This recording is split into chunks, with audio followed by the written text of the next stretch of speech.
Ahí nos quedaremos. Ahí nos quedaremos. Disientes tú, disiento yo. ¿No? ¿Qué es la realidad según tu criterio? Pues no es según mi criterio. La academia realista te lo explica claramente, Liller. No es según mi criterio. Yo no vengo aquí a dar criterios, vengo aquí a dar academia. Cuando doy mi opinión, te digo, esta es mi opinión, como estoy diciendo ahorita. ¿Sí? Si tú quieres pelearte con los hechos, porque yo no vengo aquí a hablar pendejadas como vienen a hablar en otros lives, ¿sí? Vengo con notas, vengo con fuentes. Entonces, adelante. El realismo se basa en los hechos, en el materialismo político, no en lo que dice el político, en lo que hace el político. ¿Sí? Hay políticos que hablan mucho y no hacen nada. Muchos de esos tenemos en América Latina. Hay políticos que hablan poco y hacen un chingo, como Bukele. ¿Qué prefieres? En eso se basa el realismo, en el materialismo político. ¿Sí?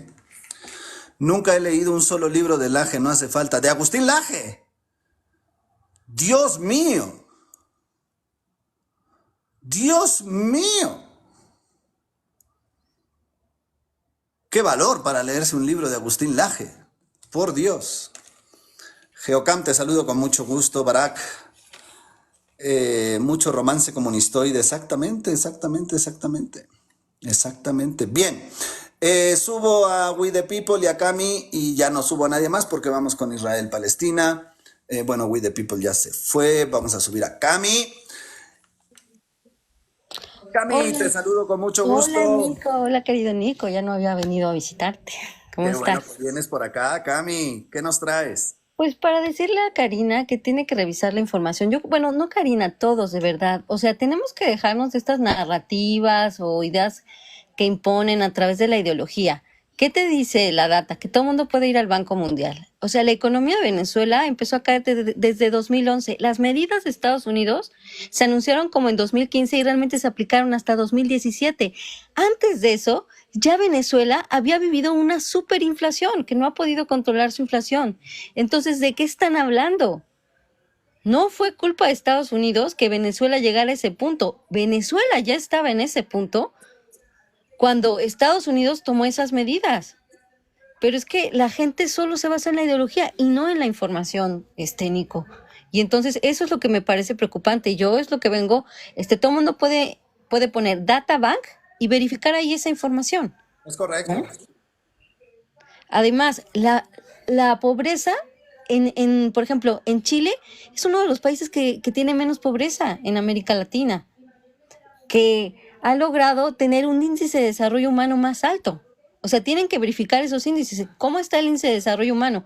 Por ejemplo, inicialmente en Venezuela, como dieron tantas ayudas como lo están haciendo aquí, inicialmente la pobreza disminuyó. Eso pasó. Inicialmente la pobreza moderada disminuyó en Venezuela, no la pobreza extrema. Y después todo el mundo se fue a la pobreza. ¿Por qué? Porque empezaron a adueñarse de los medios de producción. Y es casi el Estado quien decide cómo se lleva la economía y no son las personas. Cuando a las personas o a cierto grupo, o a los que le llaman en Venezuela, a los empresarios que se apegan al régimen, le llaman enchufados. Entonces, todo aquel que no es un empresario enchufado, pues a muchos les quitaron parte de sus medios de producción con todas sus medidas. Y eso lo que hace, cuando le quitan el poder, hacer eso, avasallar a la clase media, a los empresarios medios, es quitarles el poder, les quitaron el poder económico. Y entonces el poder económico y político y se concentró en pocas manos. Y sabemos que cooptaron a los generales, lo vemos hoy, como los generales, como el ejército ataca a su población. Entonces, lo que hacen es concentrar el poder. Nunca apoyemos la concentración del poder en pocas manos. Por otra parte, cuando les das tanta fuerza al ejército, le estás dando poder político al ejército. Y eso es lo que ha pasado en Venezuela. Y entonces dejen de echarle la culpa a Estados Unidos. Las medidas ustedes pueden revisar, se fueron anunciadas en 2015. Pueden revisar cuándo fue la primera hiperinflación en Venezuela. Y vean cuándo empezó a caer su PIB, ¿no? Entonces, dejémonos de tanta palabrería y vayámonos a la información, a lo que es real. Pues era lo que quería decir Nicolás. Muchas gracias, Cami, muchas gracias. Bueno, déjenme les cuento un poco. Pues Cami es experta en este tipo de cosas, ¿sí? Y se basa en los datos. Esos son los datos. Cami no miente, lo que están diciendo aquí abajo. Cami no miente. O sea, ahorita es una intervención rápida, pero Cami ha hecho intervenciones y nos ha probado claramente y nos ha guiado para ir a los datos, y los datos no mienten, ¿sí? Las percepciones de la gente que vive allí son otra cosa, y que por sus preferencias e ideologías políticas esas percepciones las acomode para decirnos que no es la realidad, eso es otra cosa, pero es que los números están ahí. Es como si yo te digo, México es súper seguro, y tú te vas a ver los números. ¿Qué me vas a decir? Pues tú vivirás en México, cabrón, pero ahí te están matando, ahí te están dando de baja 300 cabrones al día. ¿Me entiendes? Entonces, dato mata relato. Esa es la realidad. Última palabra antes de entrar a Palestina, Israel. We the people, adelante. Te pido por favor que seamos breves para entrar a Israel, Palestina. ¿Aló? ¿Sí? Adelante, hermano, te escuchamos una vez más. Mira, en el tema del problema de Palestina y de Israel, yo acá tengo un recorte periodístico del New York Times del domingo 19 de junio de 1899, que habla de la conferencia de sionistas para elegir delegados en sus mítines. ¿Y cuál era la agenda? Para colonizar Palestina, año 1899. Precisamente, años antes, ya se había... Uy, te nos fuiste, le pusiste pausa. Aló, Ahí aló, estás. aló, ¿me escuchas? Sí, Ya. adelante, adelante. Precisamente, años antes de 1899, se había descubierto petróleo, yacimientos de petróleo en esa zona. Todavía eso era parte del Imperio Otomano. El Imperio Otomano se disuelve no solamente a consecuencia del haber perdido la Primera Guerra Mundial, sino se disuelve por la intervención de Inglaterra, que tenía intereses concretos en esos pozos petroleros, la Shell, la Texaco, las Seis Hermanas, que eran pues las compañías que estaban ahí trabajando en esa zona, ¿no? Entonces, el tema sionista no es de ahora. O sea, ya se planeaba un grupo de norteamericanos que vivían en Norteamérica. Fíjate que Estados Unidos en 1899 todavía estaba subpoblado. Había Nebraska, Oklahoma, subpoblado. Yo no entiendo por qué, si los sionistas estaban buscando un territorio donde vivir, ¿por qué no escogieron pues Nebraska, Ohio, que estaban subpoblados? Claro, eligieron esa zona del Medio Oriente, Palestina, porque ahí estaba el petróleo. Y las grandes compañías petroleras estaban interesadas en asegurar que ese petróleo llegue a la Shell, a la Texaco. Después vino la Exxon, la Standard Oil con Rockefeller, y ahora la ExxonMobil, ¿no? Entonces, el tema del petróleo en Medio Oriente no es de ahorita, eso ya venía desde esa época. Y el año 2017 lograron pues que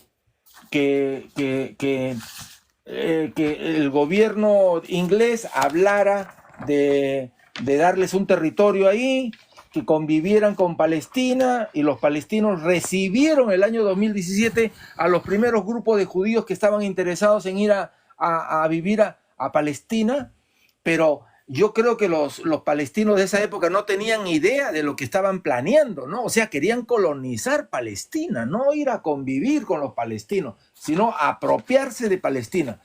Y como que lo han hecho, ¿no? El año 47 ya la ONU lograron convencer a 30, 40 países presidentes de una manera que no se sabe exactamente cómo, pero lograron convencer a esos presidentes, y esos presidentes de la ONU crearon, 2 años después del término de la Guerra Mundial, crearon el Estado de Israel, y sin pedirle permiso a los palestinos, y los palestinos dándole la bienvenida, hasta que ya pues comenzaron los problemas, como los sionistas se apoderaban de más y más tierra, y como ellos dominan el tema, los judíos dominan el tema de la impresión del dinero, ¿no?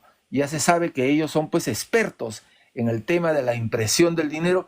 Bueno, pues comenzaban a ganar espacios comprando, matando. La cuestión es que ahora se han apoderado ya de todo Palestina. Y los palestinos están resistiéndose del año 47, del año 67, a esa ocupación. Lo que ha pasado en octubre es precisamente una consecuencia de tantos años de ocupación. Porque si analizamos la historia, Gaza fue un lugar donde empujaron, ¿cómo se llama ahora? Hay una palabra que se usa, ¿no? Desplazaron a 7 pueblos que vivían en el sur de Palestina y los metieron a la fuerza a Gaza y les construyeron la pared y los arrinconaron, o sea, un gueto, pero les habían quitado sus tierras. O sea, ahí está la historia. Hay una orden del gobierno israelí, la orden número 40, que habla con nombres y apellidos de cada uno de los pueblos que tenían que ser ocupados por el ejército israelí y desplazar a toda su población para apoderarse de la tierra. Pero no solamente eso ha sucedido el año 47. Ahora tiempo, último, hermano. Tiempo, redondea tu idea. Ahora último, en el norte de Estados Unidos, en Nueva York, han habido ferias de real estate donde han estado vendiendo esos territorios de Gaza. Ya los están vendiendo ya a gente de Canadá, a gente de Estados Unidos.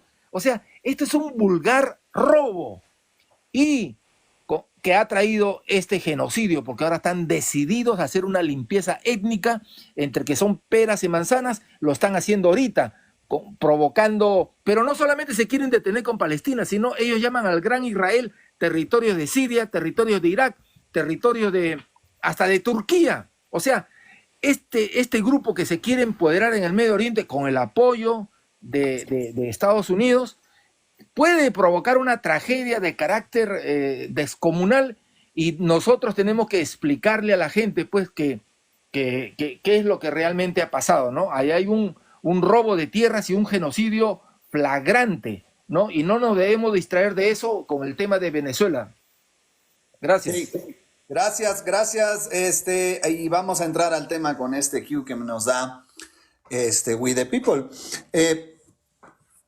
Primeramente por aquí me decían, primeramente saludo con mucho gusto a Cesare Pineto, teniente coronel del ejército italiano asignado al 108 Batallón de Despliegue Rápido de la OTAN allá en Italia. Cesare, te saludo con mucho gusto.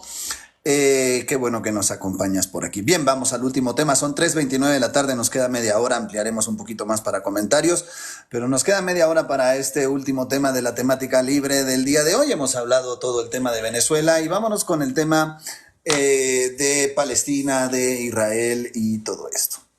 La realidad, como la platica We the People, pues bueno, primero tenemos que entender que en realidad el sionismo pues es un término moderno, ¿no?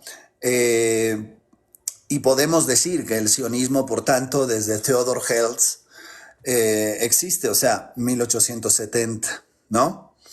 Sin embargo, el sionismo per se, que es una terminología moderna, es una terminología que describe a una rama del judaísmo, ¿sí? El sionismo no es judaísmo, el sionismo es un judaísmo que se le llama judaísmo talmúdico, ¿sí? El judaísmo talmúdico está basado, digamos, que el judaísmo inocente, el que no está delirando, ¿sí? Está basado en la Torá. La Torá está basada en el Antiguo Testamento, básicamente. Y es una religión abrámica, es decir, viene de los testamentos de Abraham. ¿Sale? Digamos que ese es el libro base para los judíos estándar, la Torá. ¿Sí? El judaísmo talmúdico, no es la Torá. No es la Torá. El judaísmo talmúdico es del Talmud. ¿Sí? El Talmud, ingenieros, Pepe, te saludo con mucho gusto, hermano. Qué bueno que estés por aquí. El Talmud es otro libro, ¿sí? Es otro libro. Y el Talmud es un libro de reflexiones de los rabinos, ¿sí? Desde la época de Cristo, ¿sí? Para que me entiendan, reflexiones de los rabinos sobre la Torá y muchas veces sin la Torá, o sea, simplemente porque al rabino se le ocurrió decir, por ejemplo, no sé, que Jesucristo fornicó con un burro, ¿no? De ahí van a venir el término goyim en hebreo, que es gentil, ¿sí? Y de ahí ellos se van a diferenciar en el Talmud, que propone una locura, ¿no? Se van a diferenciar entre que ellos son, digamos, el pueblo de Dios y los demás humanos son de segunda, son los gentiles. Por tanto, hay una diferencia de normas entre ellos y los gentiles, ¿sí? Entre ellos no se pueden robar, pero si le roban a un gentil está bien. Entre ellos no se pueden violar, pero si violan a una gentil está bien, siempre y cuando sea mayor de 3 años. Si es menor de 3 años, no. Este tipo de cosas, así como se las narro, son las que propone el Talmud, ¿sí? Entonces, el judaísmo talmúdico es el sionismo. Y el judaísmo talmúdico existe desde que existe la Biblia. O sea, es que desde que nació Jesucristo, desde antes. ¿Me entienden? Entonces, lo único que hace Theodor Hels es, digamos, acomodarlo a una circunstancia moderna, de historia moderna, ¿no? Pero en realidad, el judaísmo talmúdico ha existido siempre. Siempre. ¿Sí? Y el libro, pues véanlo, está en internet. El Talmud está en la escuela judaica, hebreica de México. Si están en México, métanse a la página. Ahí está el Talmud, lo pueden leer completo. O sea, ese es el Talmud. Entonces, el judaísmo talmúdico va a acompañar, primero, su libro de base es el Talmud, acompañado de la Torá. Y para el judaísmo normal es la Torá y rara vez ven el Talmud. ¿Sí? Y si ven el Talmud, pues lo saben interpretar. Digamos que los sionistas son como los musulmanes cuando se vuelven locos y se inmolan por todos lados. Haz de cuenta. ¿Sí? Solamente que aquí con una postura de superioridad ante el resto de la raza humana. ¿Ok? Bien. Entonces, no confundamos y no abusemos de la palabra sionista, porque yo he visto, por ejemplo, que me dicen, Trump es sionista. No, Trump no es sionista. Trump es projudío. Todo presidente de Estados Unidos es projudío, pero no necesariamente es sionista. Sionista es Biden, ya lo dijo él de su propia boca, yo soy sionista, ¿no? Pero Trump no. ¿No lo vieron? ¿Cómo se paró y dejó a Netanyahu sin darle la mano? Trump no es sionista. Trump es projudío. Es distinto. Es distinto. ¿Sí? Dice la musicasa, pero el Islam es la continuación del cristianismo. Bueno, finalmente yo no soy teólogo, ¿sí? Y para lo único que abordo el tema religioso es cuando la religión es un modelo de comportamiento, ¿sí? Cuando la religión constituye un modelo de comportamiento social, tengo que conocer el postulado de esa religión, pero no soy teólogo, ¿sí? Entonces ya si es la continuación o no y tal, en eso no me voy a meter. Yo solamente voy a hacer referencias religiosas cuando son modelo de comportamiento, como la religión musulmana, como el judaísmo talmúdico es una referencia de comportamiento, de cómo se va a comportar la comunidad talmúdica, o cómo se va a comportar la comunidad musulmana radical, que está en la yihad, en determinadas circunstancias, ¿no? Por ejemplo, si fuera Italia, pues no me voy al dogma católico, porque no, el dogma católico no impide, ¿sí?, que te comportes como quieras del otro lado. ¿Me entiendes? No es tan marcado. Entonces, aleikum assalam, Mariam. Entonces, vaya, así es, ¿no? Sí, como dice Musicasa, por eso entendí que... Sí, ya más allá no sé, ¿no? Y no me quiero meter en eso porque puedo generar... Aparte que les voy a estar mintiendo porque no lo sé. Voy a darles mi opinión y nos vamos a desvirtuar la plática y entonces sí vamos a entrar en opiniones, no en hechos, ¿no? Dice Captcha, si gana Trump les va a demostrar lo sionista que es. No creo. Trump no es sionista, reitero. Trump no es sionista. Estoy dispuesto a poner las manos al fuego porque Trump no es sionista. De entrada, porque es empresario. Y tiene una forma de hacer las cosas muy occidentalizada. Entonces, yo no lo creo. La verdad, no lo creo. Si es sionista, como dice aquí Manu, pues el resultado será el mismo y no hará nada de lo que ha dicho que va a hacer. Si es el anticristo, como dicen por aquí, o sea, les digo que en los juicios de valor aquí, si es el anticristo, pues moriremos todos y ya, hombre, irás al cielo y ya, no te preocupes. O sea, y si es los 4 jinetes del apocalipsis también, sea tranquilos, no pasa nada, ¿no? Dejen de dar juicios de valor a lo pendejo. Se ve mal. Muchos de ustedes critican a Chávez por decir que Bush era el diablo en la ONU, pero se ponen aquí a decir que el otro es el anticristo. No sé quién suena más, más loco, ¿no? Trump no es sionista, pero va a acatar órdenes. No, Trump no va a acatar órdenes porque Trump es un anti-establishment. Hay que saber qué propone Trump y por qué se convulsiona Estados Unidos cuando va a ganar Trump. Trump es un antisistema.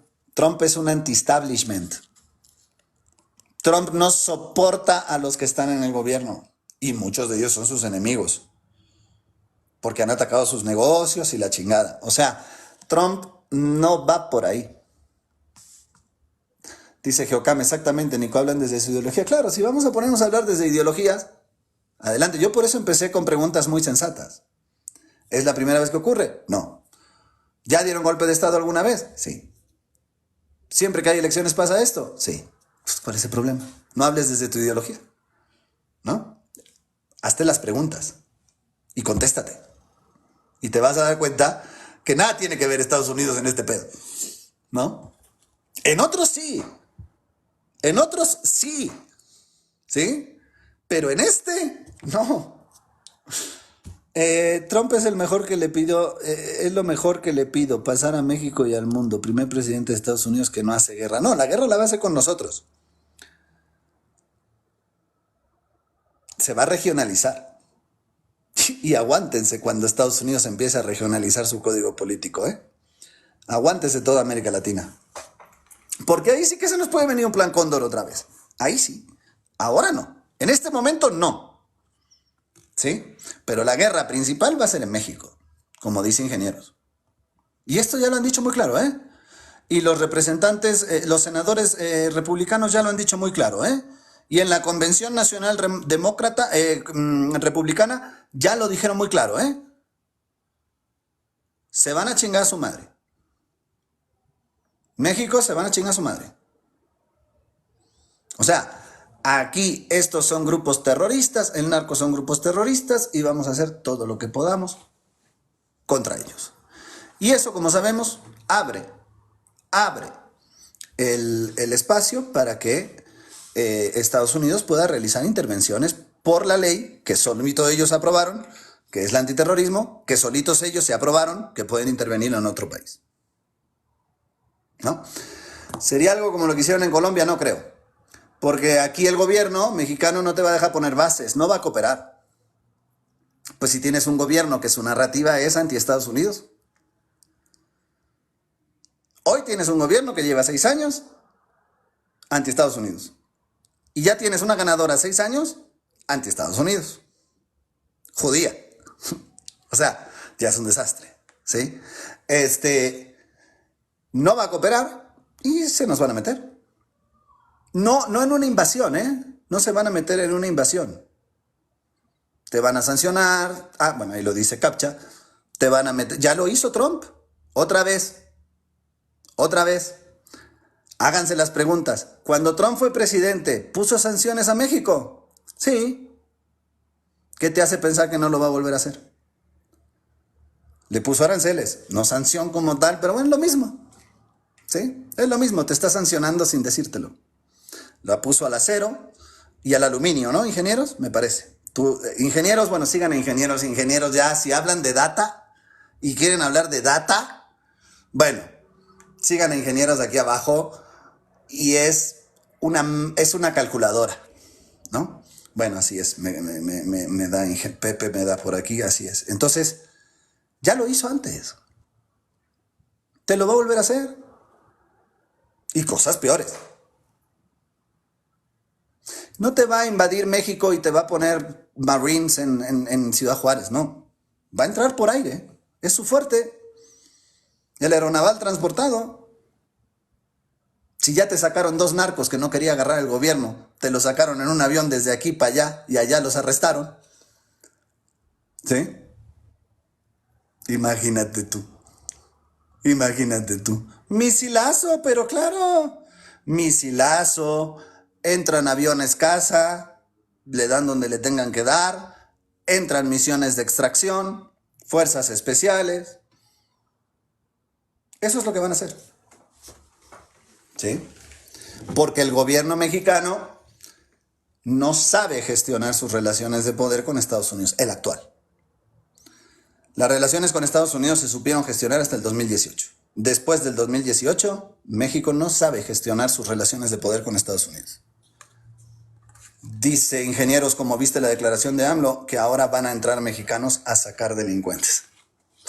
En fin, ¿no? Bien, entonces, en el tema de Palestina, lo que vemos ahora es que es un Israel básicamente versus todos, ¿no? Israel ya se peleó con todos. Le ataca Hezbollah por el norte, ¿sí? Desde Líbano por el norte. Israel ataca a Siria, ya le atacan desde Siria. Ya le ataca Hamas desde el sur y Al-Qassam en otros sectores. ¿Sí? Y aparece evidentemente acorralada por sus enemigos. Matan al mero de Hamas, lo matan en Irán, lo asesinan, es un atentado. ¿Sí? Y entonces Irán se pone bravo, otra vez, ¿no? Y dice que va a atacar Israel en un ataque que jamás en la vida se habría visto de esas dimensiones por parte de Irán. La realidad aquí es que Irán aparece desde hace 10 meses soltando amenaza tras amenaza, tras amenaza, tras amenaza de desaparecer al Estado de Israel y hacerlos arder en llamas y fuego de Dios divino, de Allah. Y en realidad no hacen ni puta madre. Aquí seguimos esperando. Subieron su bandera negra en la mezquita. Estamos esperando entonces el megaataque de Irán, donde van a atacar Hezbollah y va a atacar Hamas y va a atacar Al-Qassam y todos al mismo tiempo para desaparecer a Israel y la chingada. Aquí seguimos esperando el ataque. Estoy sentado con un café esperando a ver a qué hora Irán, que subió la bandera negra desde hace una pinche semana, va a atacar. ¿Sí? La realidad es que Irán, pese a lo que dice, no hace nada. Y dice Pepe Ingenieros, ¿cuál es el factor que no lo haga? Pues el factor que no lo hagan, solamente hay 2. Yo lo desconozco porque no estoy ahí, ¿verdad? Pero solamente hay 2. Una, no pueden, no tienen el poder de combate real para hacer lo que dicen. O 2, no quieren. Solo hay 2 razones. O no pueden porque no tienen ese armamento. A mí Yo tengo mis dudas de que Irán tenga un armamento muy bueno. Creo que lo único que tiene bueno son los drones Gerán. Eh, y lo dudo porque cuando tu presidente se da en la madre en un helicóptero de 1970, tu presidente, y tú me dices, Irán, que tienes aquí la capacidad de destruir el mundo, perdóname, pero no te creo, ¿no? Dice que Pineda, están esperando que construyan la otra torre y entonces ya. Es que te digo, o sea, ¿no?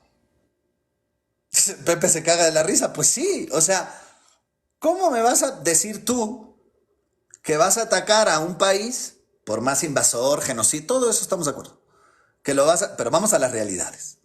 ¿Cómo lo vas a atacar si tiene 75 cabezas nucleares? Si tienes 75 cabezas nucleares, Irán, lo primero que tú tienes que hacer antes de atacar, ¿sí?, es atacar el sistema de lanzamiento de esos misiles, porque la única manera, o la primera manera lógica que tiene Irán, otros países tienen otra, pero Irán, la única manera lógica que tiene de que esos pepinazos no le lleguen es inhabilitar que despeguen. Inhabilitar que despeguen. Entonces,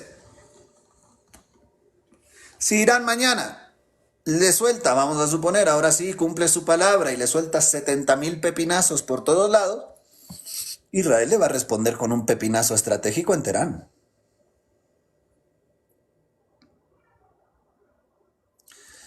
Manu dice, 75 es dato verificado, yo sabía que podía llegar a 400. Sí, el dato nos dice, el dato variable nos dice que de 75 a 400 cabezas nucleares. Según la documentación que hay, solo hay 75. Pero, ¿quién te dice que no le hayan mandado más? Y hubo muchas ocasiones en la historia, pues Israel lleva 75 años cometiendo limpieza étnica, que se le surtió armamento a Israel y hay dudas respecto de que allí puedan haberle surtido más de esas 75 iniciales, ¿no? Entonces, si tú quieres atacar Israel verdaderamente de una manera efectiva, y este es mi punto de vista, qué bueno que está César por aquí, a lo mejor difiere conmigo, y es que en estrategias militares pues puede haber 1000, pero yo creo que tienes que aprovechar que Israel aparece, es un estado que aparece en la frontera oeste en el mar, ¿sí? Y tienes que aprovechar eso.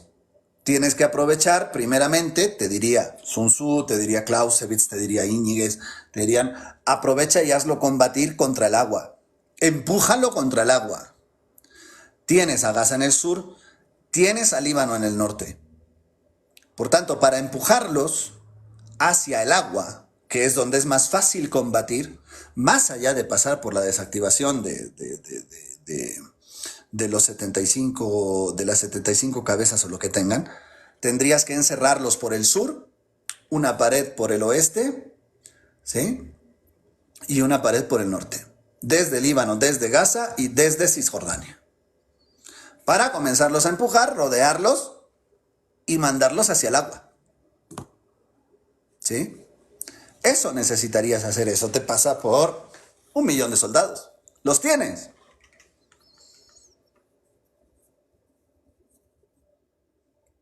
No los tienen. Y eso te pasa por las garantías que tengas de defensa.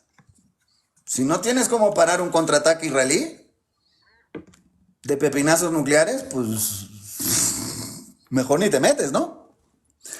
Entonces, al final, cuando un Estado se la pasa amenazando, pero no hace ni madres, o lo que hace es tirarle un pinche dron y ya. ¿Sí? Exactamente, Manu, lo has dicho muy bien. Perro que ladra, no muerde. ¿Sí?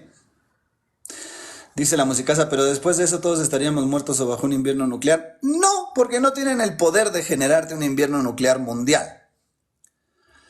La van a pasar muy mal en la zona. ¿Sí? Pero no, porque aparte tampoco Israel tiene de altos megatones, ¿sí? La gran mayoría de lo que tiene son tácticas. Son del tamaño de la de en megatones, bueno, en kilotones. Es como tirarla de Nagasaki, ¿no? Cuando mucho. Solo que en lugar de atómica, nuclear.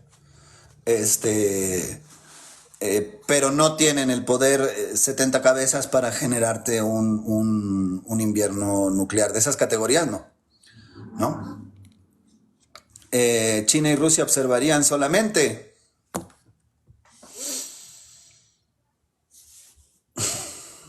Pues es una buena pregunta.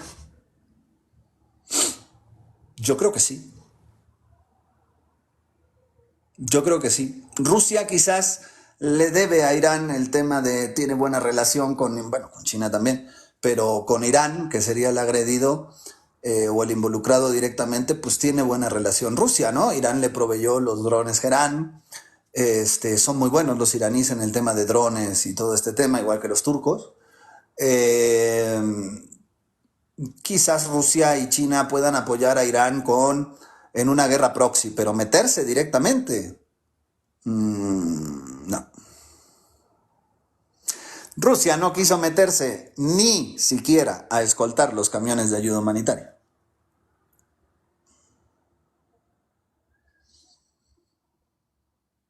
No quiso meterse ni ahí, porque saben lo que puede derivar, ¿no? Claro, el patrón son guerras proxies, entonces si a Irán lo atacan de regreso, pues probablemente en una proxy, ¿no? Pero directamente las fuerzas chinas en Medio Oriente o las fuerzas rusas. No, porque no se pueden desgastar ahí. Estarían haciendo lo mismo que los pendejos europeos.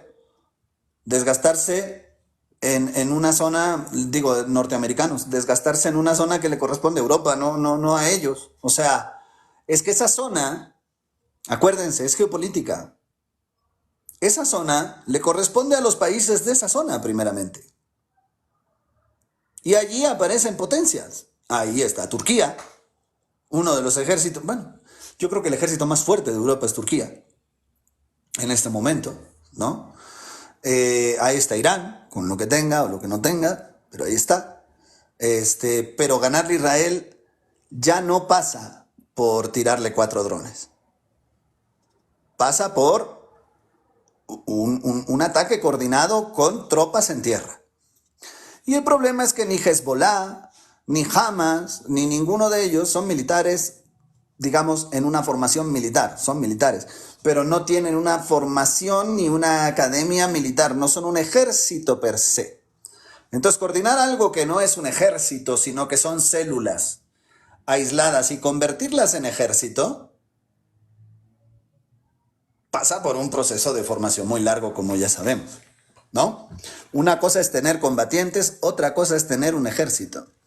Y para sacar a Israel de ahí, repito, necesitas una formación de ejército, no de combatientes paramilitares. Necesitas un ejército de coalición bien comunicado, que sepa coordinar los 3 frentes de los que estoy proponiendo, y más allá de eso, por lo menos a mí no se me ocurre ninguna otra estrategia para nulificar a Israel. Necesita la región unida, ¿no? Dice César, tengo el mapa estilo Deep State en vivo. César, pero me llegaste tarde, ya estoy cerrando. A ver, no sé si tanto el mapa, si lo tienes por ahí, César, ¿lo podrías explicar en 5 minutos tu punto de vista? 5, 10 minutos a lo mucho, porque mucha gente va a querer tu punto de vista. ¿Sí? Va, entonces prepáralo, pídeme la palabra y contigo vamos cerrando. Si alguien tiene, mientras César prepara esto, algún comentario, alguna cosa sobre lo que he dicho, váyanmela diciendo. Y ahorita César que nos cuente. Para mí esta es la hipótesis. Finalmente Israel no aparece en una buena posición, e Israel lo que va a hacer es expandir el conflicto a modo de estorbarle a Trump para pacificarlo. Cuantos más actores meta Israel, más difícil va a ser pacificar la región.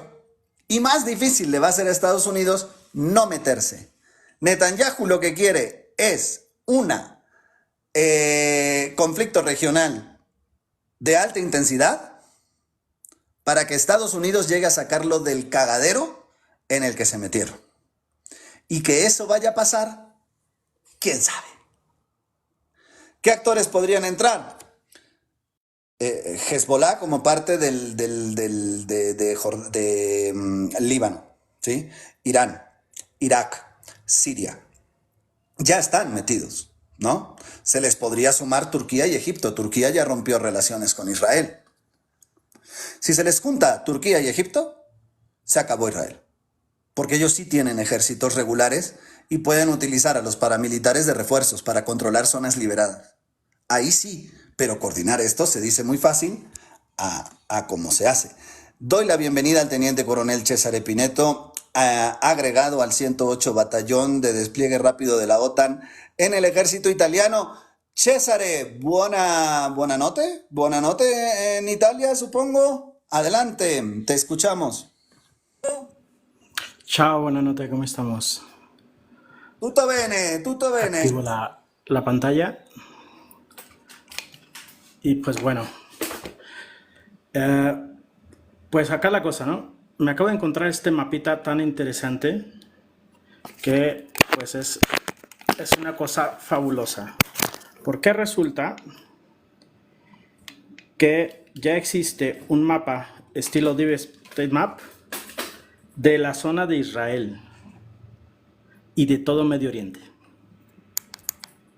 Entonces, pues explico rapidísimo. Esto es Israel. Tenemos a Siria, Jordania, Egipto, Saudi Arabia, Irak e Irán. Según los informes, los aviones salieron de Israel, F-35 repostaron en base aérea americana y vuelan cerca de la frontera y hacen sus disparos para atacar este sector de Irán, donde han desvivido a 2 personas ya. Son 2 ataques, lo que nos indica en esta posición, donde marcan como capturados a 2 objetivos, tanto de Hezbollah como de Hamas. Bien, regresamos hacia... Te dejo libre, Cesare. Gracias. Si quieres contestar, te dejo libre. Tus 10 minutos te los dejo libres. Gracias. Hacia Irán, hacia Israel. En este momento nos está indicando que hace aproximadamente 7 horas hubo bombardeos en esta zona. Hay tanques activos en esta zona de la Franja de Gaza. Voy a ponerme más al detalle para que vean la zona. Bombardeos nuevamente en Rafah, en Barjmen, ¿sí? Al norte y cerca de Khan Yunis. También están bombardeando el norte, en Beir el Bala, ¿sí? Están teniendo movimientos de artillería, ¿sí? En Munkara, también con drones, y los tanques están posicionados en Bureji, en el sur. Bombardeos nuevamente, todo esto está pasando en las últimas 20 horas.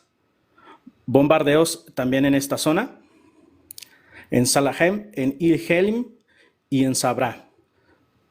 Todo el norte está siendo bombardeado en las últimas horas.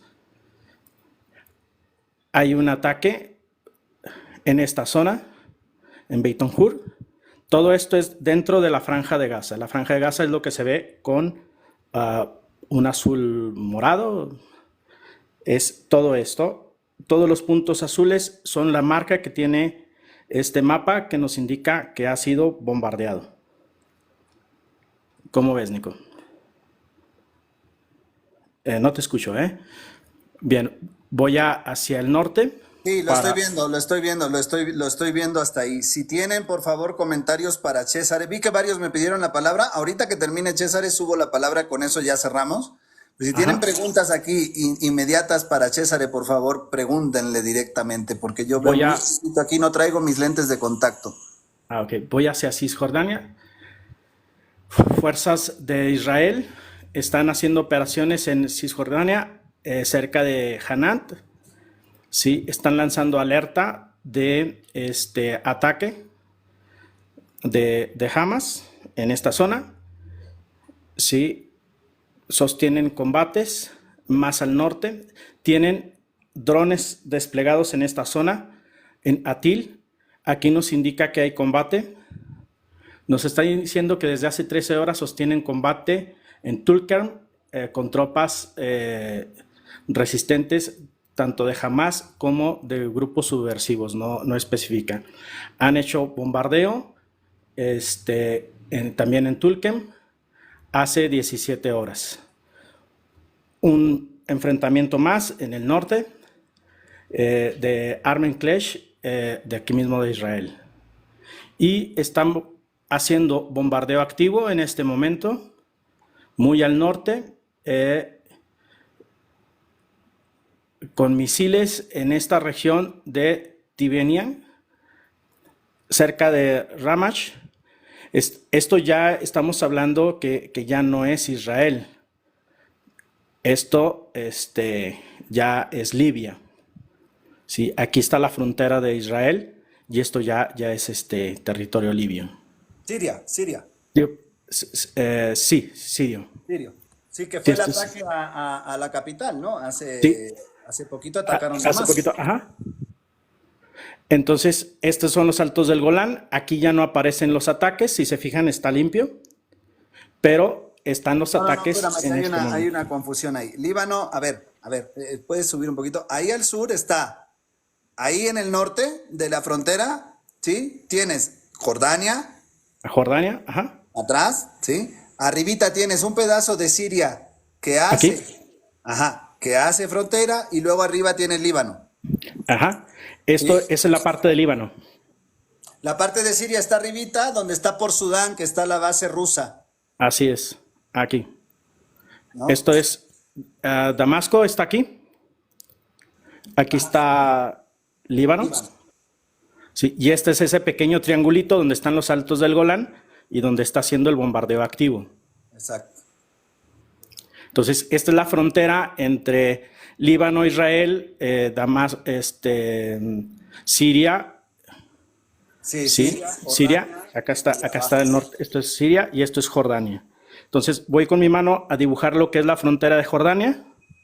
Esto es Jordania, esto de aquí es Siria y esto de aquí es Libia. Entonces, si nos damos cuenta, está aquí oyendo el ataque Líbano, en esa... Líbano. Sí, perdón, en Líbano, perdón. Es español, César. Perdón. Líbano. Ok. Esa es la zona que está atacando en este momento Israel. Podemos ver que hay artillería activa. Los ATGM están luchando en esta zona. ¿Sí? Y cerca de los altos del Golán, ya con la frontera donde se juntan las tres fronteras, ahí sigue habiendo también ataques contra Hezbollah. Ese sería de momento el mapa en vivo que está transmitiendo esta página de internet llamada Libertad de Israel. Bueno, pues gracias por compartirnos este mapa. Por ahí te dicen si lo posteas la dirección. César, Sí, ¿tú claro. estás de acuerdo que la estrategia que propuse de rodearlos por el norte desde el Líbano, por el sur desde Egipto y Gaza y por el oeste desde Jordania o desde Cisjordania, sería una buena estrategia para rodearlos y regresarlos a sus fronteras? Sí, de hecho, deben de empezar a empujar por el norte y por los altos del Golán. En los altos del Golán es una posición importante, la cual deben de tomar rápidamente desde Damasco para poder controlar el norte de Israel. Si no se empuja de aquí y de acá, va a ser complicado. Si no se empuja desde Amán, en este sector entre el mar y los altos del Golán, si no empujan desde ahí, le van a dar posicionamiento a Israel. Tendrían que empujar también desde aquí, norte y este. y desde luego Egipto empujar desde el sur para poder tener un control sobre Gaza, y los jordanos atravesar por el medio del mar, de los dos mares, por este paso que está aquí y por este de acá, para poder presionar la capital de Tel Aviv, porque Tel Aviv les queda muy lejos. Entonces tendrían que presionar hacia Hebrón y luego hacia Tel Aviv. Afortunadamente para esa estrategia, la Franja de Gaza tiene un enorme muro, y ese enorme muro impide la maniobrabilidad de las tropas que están ahí adentro. Si esas tropas, si tú invades por aquí y estas tropas tratan de salir, no lo van a lograr una maniobrabilidad tan sencilla, porque estás teniendo el muro que impide esa maniobrabilidad. Tienes el río que también impide, y puedes en una guerra rápida atravesar rápido el río, atacar la zona de Ofakim y Netivov para posicionarte bien y desde ahí ir empujando hacia el norte. Tel Aviv te queda ya más cerca, y si empujas también a un doble flanco desde la región de los mares, por el sur del mar y a través de estos estrechos, puedes mejorar la posición y obligar a que divida Israel sus fuerzas en 4 ejes de ataque y defensa, porque si no, no tendría éxito esa maniobra.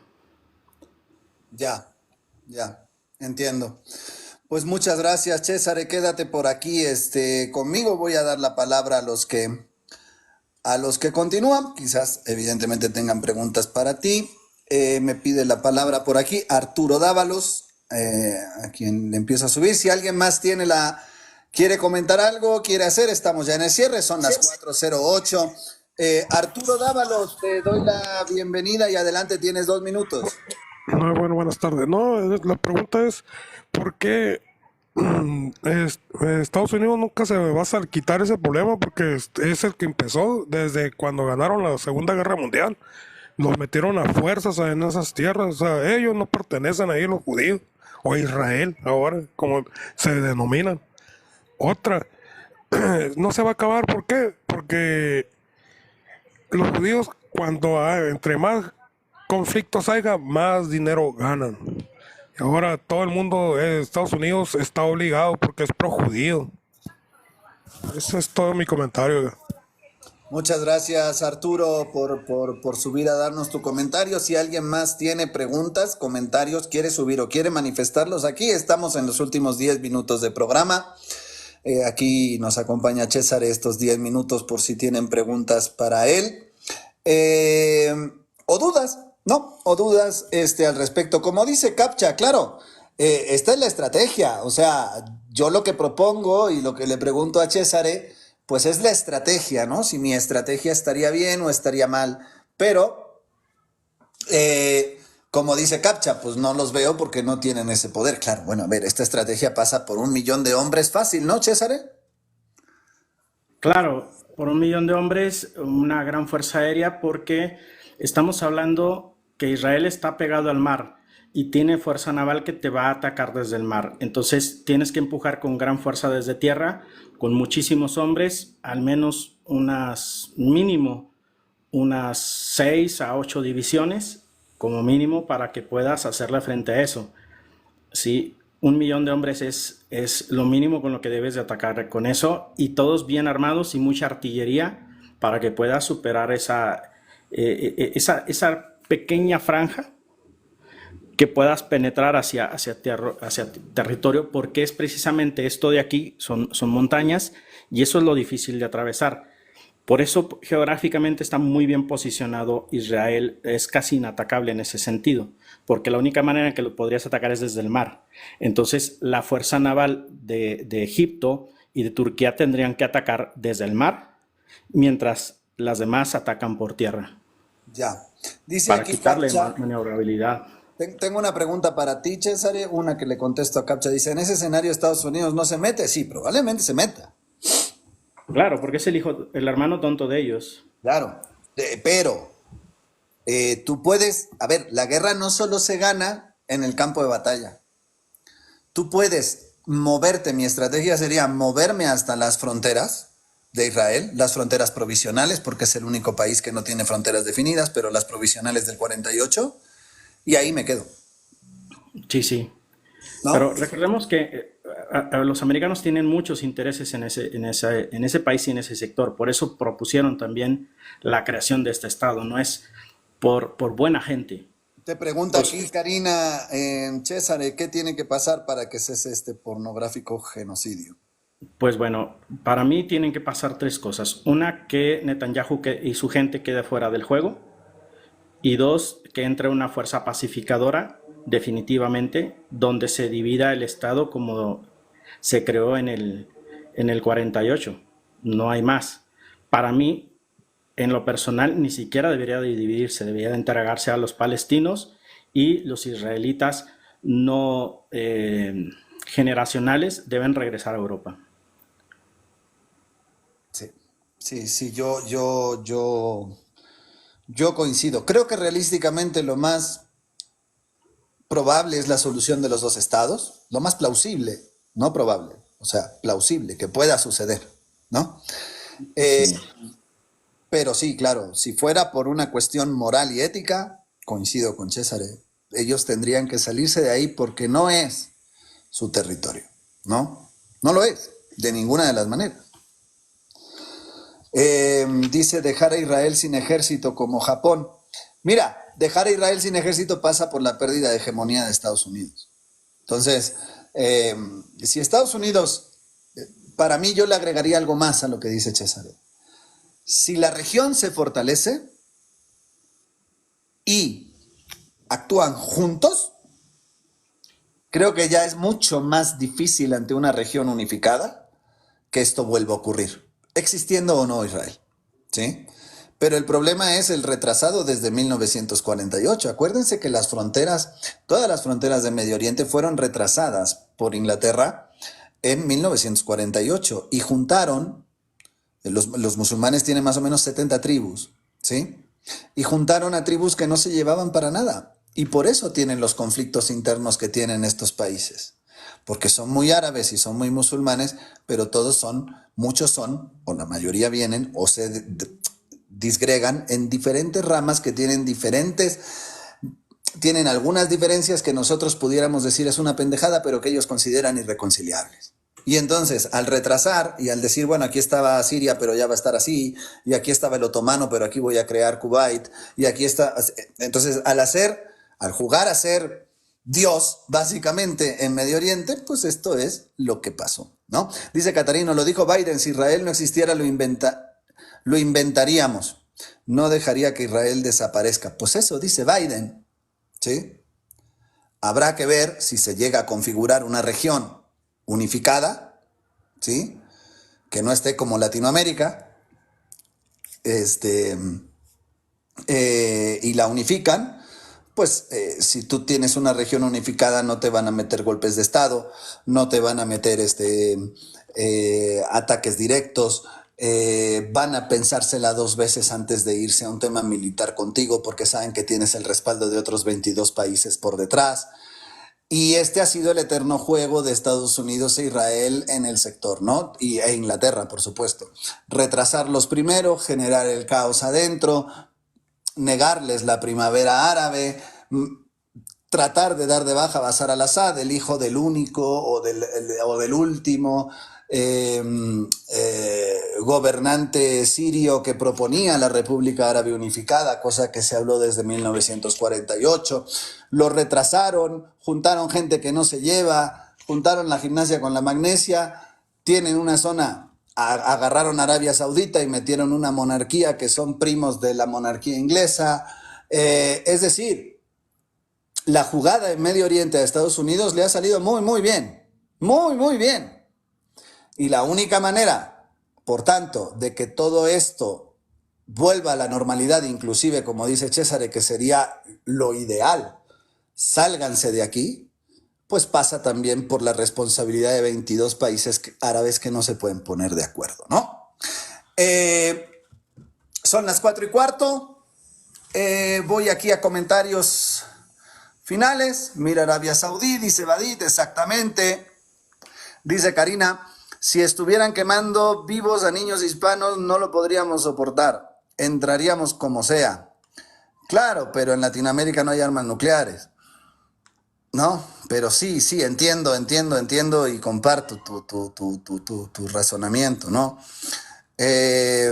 También le van a devolver Turquía Oriental a los armenios. No creo. Bonnie dice, no. Bueno, la musicasa dice, bueno, están quemando de hambre niños los comunistas chavistas. Exactamente, dice, pues ahí está Venezuela con los niños muriéndose de hambre y nadie entra. Es distinto, pero pasa lo mismo. Pero nadie entra y no hay armas nucleares. Acuérdense de las soberanías nacionales. Dante León Escobar, a quien saludo con mucho gusto, un analista que participa mucho con Catarino, a quien creo que no he saludado y que saludo con mucho gusto, y ha estado aquí todo el programa. Dante es especialista en Medio Oriente y África. Dante me dice, solo Egipto, Siria e Irak tienen la capacidad de cohesionar al mundo árabe. Repito, solo Egipto, Siria e Irak tienen la capacidad de cohesionar al mundo árabe. Estaría muy interesante luego, Dante, que nos explicaras esto. Lamentablemente estamos al final del programa. Pero te preguntan, Césare por aquí te pregunta, no, espérame. Si tengo a Felipe Welch, nada más que como está en negro, su claqueta, no lo veo. Permítanme, tenemos un miembro de la comunidad aquí arriba, se me fue. Perdóname, Felipe. Felipe es chileno. Felipe es un periodista y aparte fotoperiodista, videoperiodista. Tuvo la oportunidad de estar con Chávez, tuvo la oportunidad de viajar en el avión junto con Chávez, platicar con él. Él ahora vive en Suecia, y aunque él y yo muchas veces no estamos de acuerdo y nos hemos dado unos agarrones terribles, seguimos siendo amigos y parte de esta comunidad desde hace un par de años, ¿verdad, Felipe? Te saludo con mucho gusto. Hola, Nico, ¿me escuchas? Te escucho perfectamente bien. Adelante, por favor. Qué bien. En primer lugar, un saludo a ti, Nico, un gran abrazo, te felicito por lo que haces. También a César, también, él lo ha hecho muy bien, o sea, los sigo a ambos, me gustan mucho. Y mi pregunta iba a César, ¿qué pasa ahora con la Armada Americana que está entre el Mar Rojo y el Mediterráneo? ¿Qué noticias? Y a ver si puede dedicar un próximo programa tal vez a explicar la movida americana. Mira, eso es lo que quería preguntar. Y bueno, Nico, yo desde los 19 años que me metí en la lucha anti-Pinochet, he tenido muchas aventuras, pero muchas, imagínate en los 80, y ha sido en los países del Pacto de Varsovia, ha sido en Chile, en Bolivia, en Venezuela viví 8 años, en Barcelona 5 años, he vivido en Berlín, crucé el muro cuando estaba activo, o sea, tengo un montón de aventuras, 3 pasaportes y en muchos países he vivido. Mira, agradecido, un gran abrazo a ustedes dos.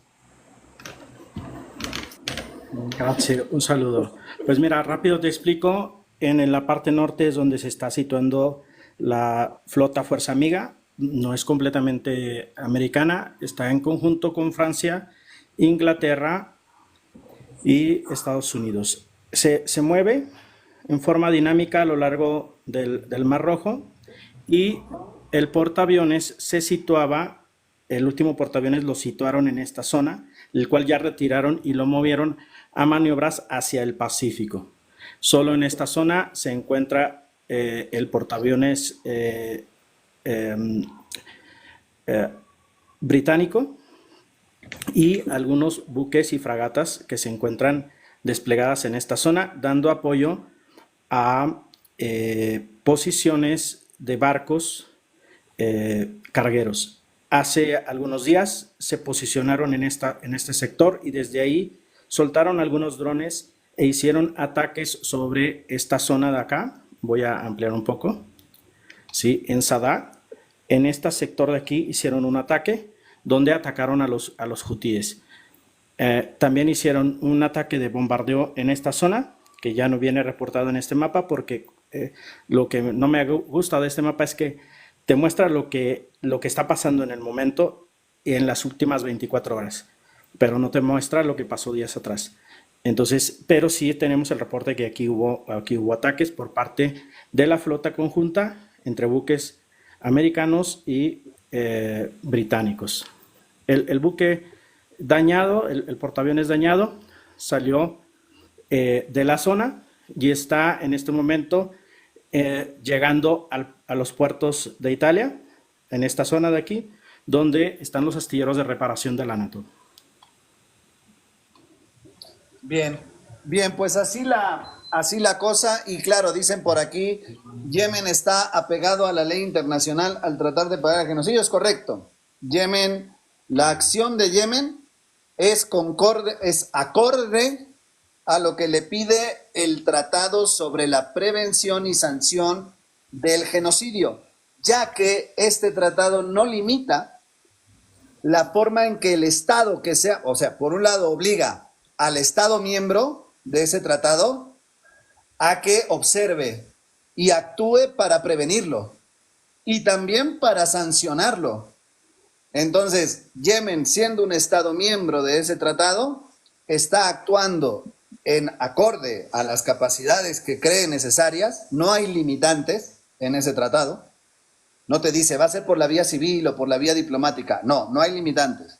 Actúa acorde para prevenir y sancionar el genocidio. Por tanto, Yemen lo que está haciendo es actuar para prevenir y sancionar el genocidio. Así que está en pleno cumplimiento del derecho internacional y, curiosamente, está siendo atacado por Estados Unidos, pese a que está Yemen en perfecto cumplimiento del derecho internacional y de la norma de combate, de las Rules of Engagement, ¿no? Así es. Por eso Saudi Arabia, cuando manda los misiles desde este sector hacia este sector, Saudi Arabia no los derriba.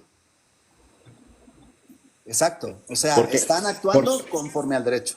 Forzosamente tiene que atravesar, no importa que lo lancen desde esta punta y traten de entrar en territorio, en zona marítima no controlada, a fuerza tienen que atravesar este pequeño espacio de aquí de territorio Saudi Arabia y podían derribarlos. Incluso pueden derribarlos en esta trayectoria. Pero la realidad es que están disparando desde aquí, atravesando territorio Saudi Árabe, y le han exigido mucho a los hutíes que ninguno de sus proyectiles toquen suelo saudí árabe.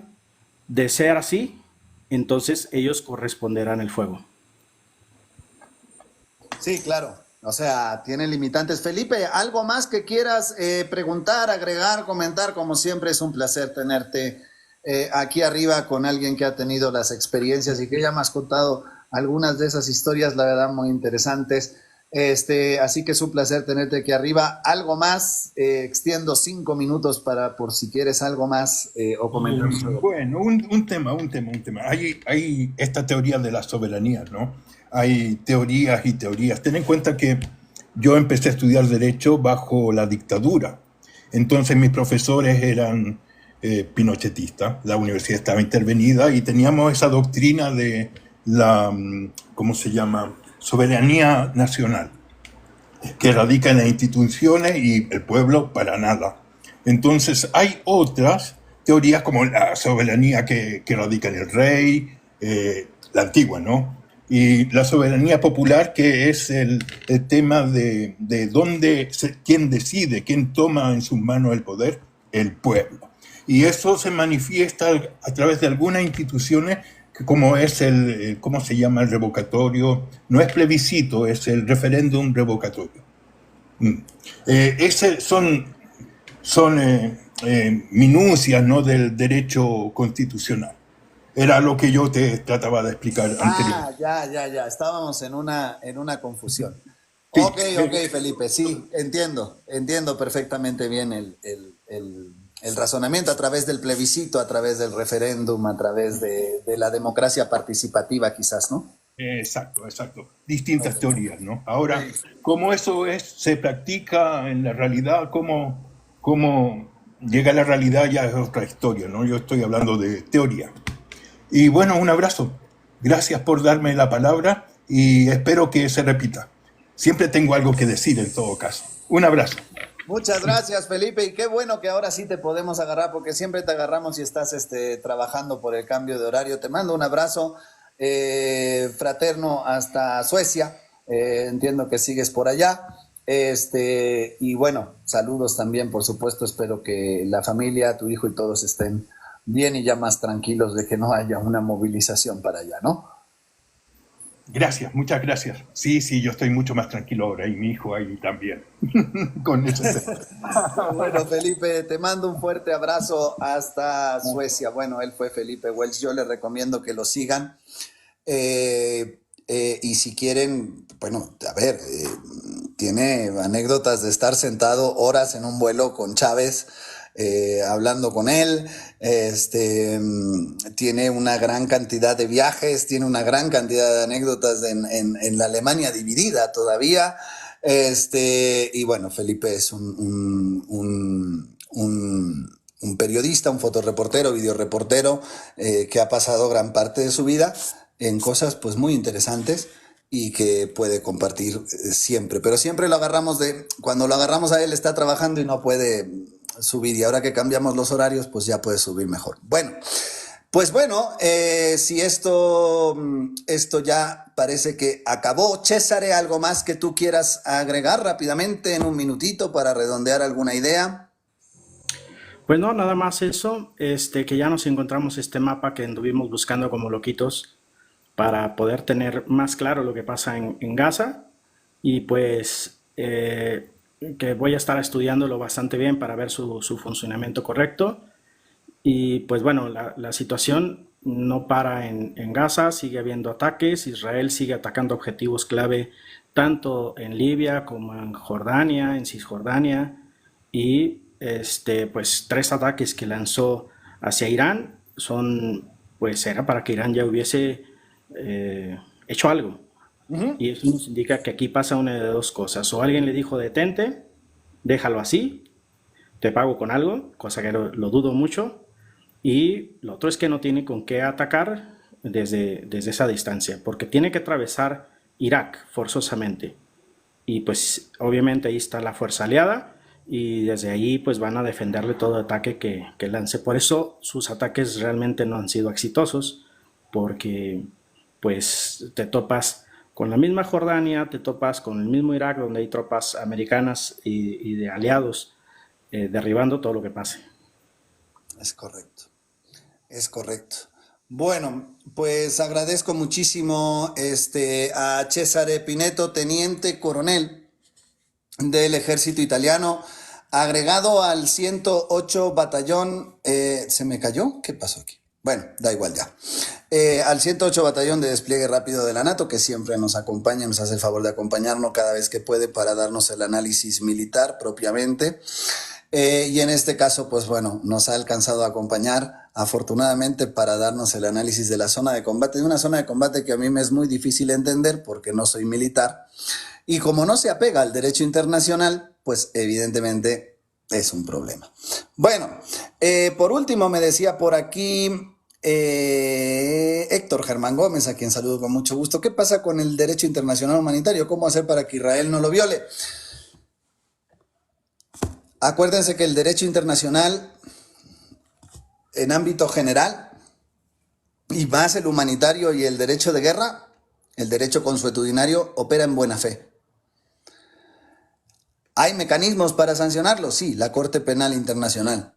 Pero la Corte Penal Internacional está subyugada a lo que diga Estados Unidos. Es un instrumento de Estados Unidos. Lo crearon en teoría porque pues, mis colegas en aquel entonces decía que hacía falta darle dientes al derecho internacional y se creó la Corte, pero se usó esta Corte, la Corte Penal Internacional, primero para encerrar y sacar de sus mandatos a un montón de presidentes africanos. O sea, se empezó a utilizar esta Corte, funciona en teoría independiente, por eso pues también le lanza a Netanyahu sus temas, pero y que sirven como antecedente para negociar, sirven como antecedente. Lo que ha dicho la Corte, la invasión es ilegal, ordena el desmonte de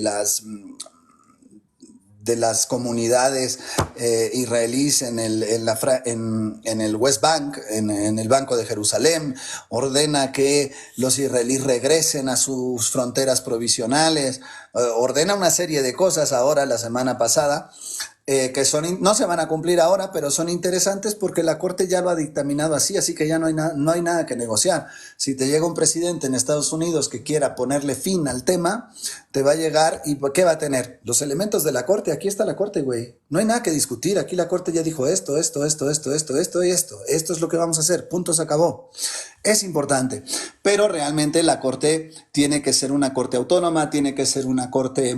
Tiene que haber reformas, como tiene que haber reformas en Naciones Unidas. Ya vimos que los dientes que tiene y el funcionamiento de la Corte se queda corto. Esto hay que mejorarlo. Y así es, y ha sido la historia del derecho internacional toda la vida. Aprendemos cosas nuevas con cada conflicto que se ponen para el siguiente.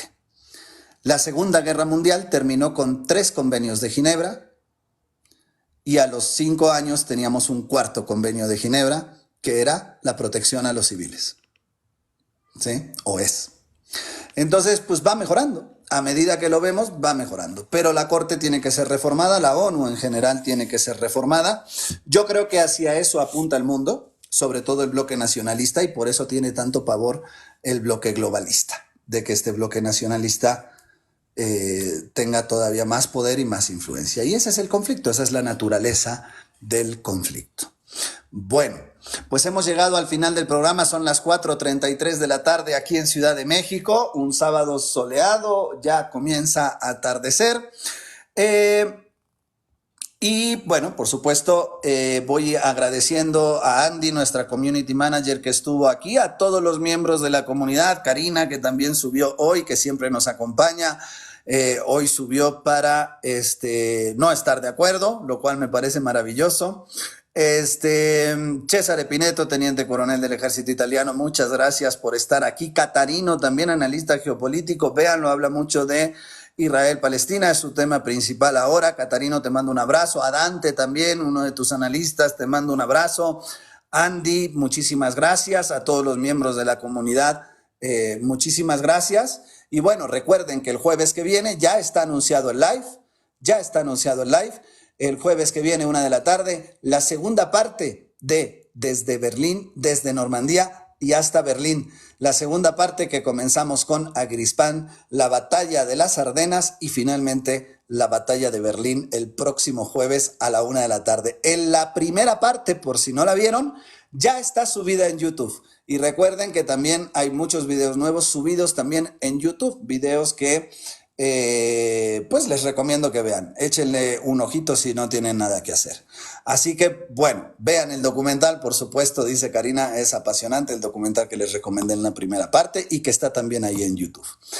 Mike, muchísimas gracias por estar aquí. También miembro del equipo, moderador de aquí del canal y, por supuesto, amigo. Así que te mando un abrazo, mi querido Mike, hasta el norte y arriba el norte, y el que no me crea, que mire el mapa. Bueno, esto ha sido todo por hoy. Les mando un fuerte abrazo, mis mejores deseos para todos, que sigan teniendo un excelente fin de semana y recemos todos porque el mundo encuentre orden. Pórtense mal, cuídense bien.